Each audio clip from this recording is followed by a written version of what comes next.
The question of immigration is one that's been plaguing us lately with very few good answers. Of course, we must keep our residents safe before anything else. However, many feel it's our moral obligation to take in those whose countries have been torn by war and/or natural disaster. This makes sense if you work off the assumption that those people are in need of immediate refuge from imminent danger. Unfortunately, many of the refugees that come to the United States aren't actually escaping war and death. They just kinda feel like their lives would be better if they were in the United States, and they're probably right. They're not, however, willing to adapt to the social norms of our culture that made this such a great place to live. For instance, one of the things that keep our country in a category known as the civilized world is not doing things like using the street as your own private toilet. Sadly, some of the immigrants that the government wants to force off on one Pennsylvania town either don't know about that law, or they're just unwilling to follow it. The original residents of the town aren't happy, and they're striking back. Residents in California, Pennsylvania, a small borough of the Pittsburgh metropolitan area, have said they are outraged after the federal government moved 40 Romanian gypsies into the town of 7,000 as part of the government's alternative to detention program. On Thursday, more than 150 residents attended a community meeting about the immigrants, who residents say have failed to assimilate to American customs and norms. The residents cited trash in yards, disruptions in town markets, children and men defecating in public streets, and immigrants cutting off the heads of chickens in public areas, according to a report by DTV. None of the immigrants, who are undocumented, have been charged with any other serious criminal offenses. We're a very diverse town. We're very open, but they aren't assimilating to our laws, said Pam Jurisic, a resident of California, the Pittsburgh Post-Gazette reported.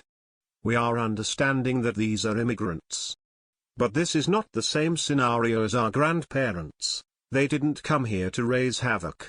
The Romanian immigrants ended up in the California borough as part of the U.S. Immigration and Customs Enforcement's alternative to detention program, which allows immigrants to live in U.S. communities instead of being detained while they await a final decision about their immigration status. The Romanian immigrants have said they came to America to escape persecution. The Pittsburgh Post-Gazette reported that they belong to a group called Roma, minorities in Romania that are distinct from most of the Romanian population. The 40 Romanian immigrants have self-described themselves as gypsies.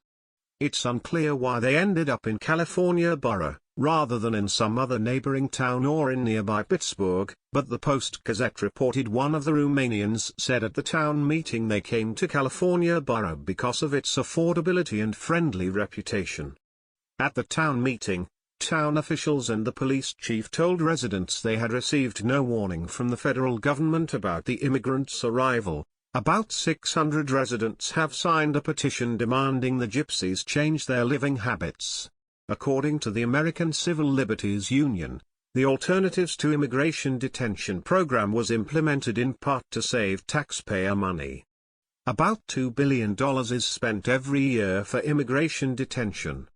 The ACLU also claims the aid program is more humane because the immigrants involved in the program would otherwise be detained only to ensure that they show up for their hearings, not because they've committed crimes.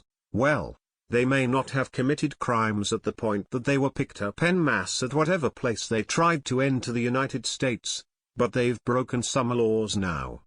If you research the background of gypsies in Romania, you'll find that this group of people is one that is considered outcast, even in their own country. They keep to themselves in their own villages, and if you visit them it's well known that you might come back with a new bug or disease that you didn't have when you went in. Now, that could all be a rumor, and maybe they just misunderstood. If that were the case, and they were coming to the US to start over and begin a life with a blank slate to make good for themselves, they should probably start by not breaking our laws. The phrase alternative to detention basically means they'd be in prison if they weren't in our streets. They've been detained because they're lawbreakers, both by entering the country and by refusing to obey the laws when they got here. The federal government thought that since they didn't have the room or the time to deal with it, they should just stick these unvetted illegals in and among a randomly selected community. They came illegally, and they're doing illegal things now that they're here. Big surprise. Maybe instead of putting these undesirables with sketchy pasts in the middle of unsuspecting citizens, they should put them in one of the swanky DC neighborhoods so that the lawmakers can step over their defecation and have to deal with the problems that these groups bring. I'm not saying don't let them in, I'm just saying let's make sure that the people making the decisions about where they go and if they stay actually have some skin in the game.